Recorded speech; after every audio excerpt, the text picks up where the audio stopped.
সারা রাত রেখেও পানির সাথে পাউডার আমি মিক্স করতে পারলাম না, একদমই মেল্ট হয়নি।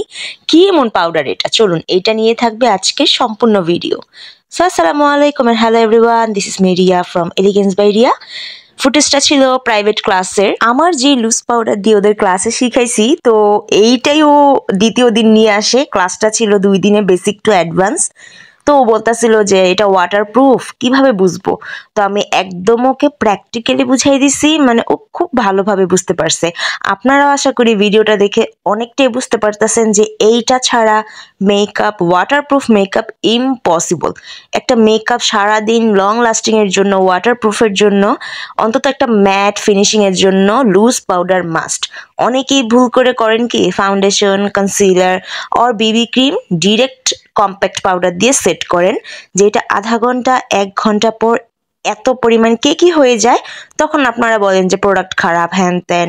এইটা পরের দিনের ফুটেজ, মানে আগের ভিডিওটা ছিল হচ্ছে দুপুর টাইমের, যখন ক্লাস করাইতেছিলাম 11:30 12টার দিকে। আর এইটা হচ্ছে পরের দিন সকাল 10টায়। জাস্ট দেখুন, সারা রাতেও এটা মেল্ট হয়নি। আমি আবারও আপনাদের এটা ধরে ওয়াটারপ্রুফ দেখাইতেছি। দেখেন এখনো আমার হাতের সাথে লাইগা আছে, একদম ড্রাই হয়ে, আর পানি আমার হাতে আসতেছে না। তো আপনারা বুঝতে পারতেছেন যে একটা মেকআপ, মানে লিকুইড প্রোডাক্টগুলো সেট করার জন্য লুজ পাউডার কি পরিমাণ মানে ভূমিকা রাখে, জাস্ট আমি বলে বোঝাতে পারবো না, আপনারা জাস্ট ভিডিওটা দেখেন।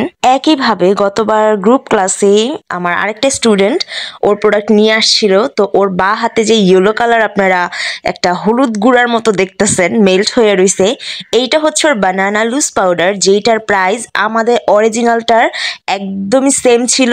হাতে টেস্ট করার পর দেখলাম চাপা রঙের মতো হাতের মধ্যে রং লেগে আছে। বুঝতেছেন এইটা কি পরিমাণ স্কিনের জন্য হার্মফুল। আর ডান হাতে যেটা দেখতেছেন এইটা হচ্ছে আমাদের যে নর্মাল লুজ পাউডার অরিজিনালটা। সো প্লিজ আপনারা প্রোডাক্ট একটু দেখে শুনে ভালো করে কষ্ট করে কিনবেন। এইটা লাস্ট টাইম প্রাইভেট ক্লাসের স্টুডেন্ট।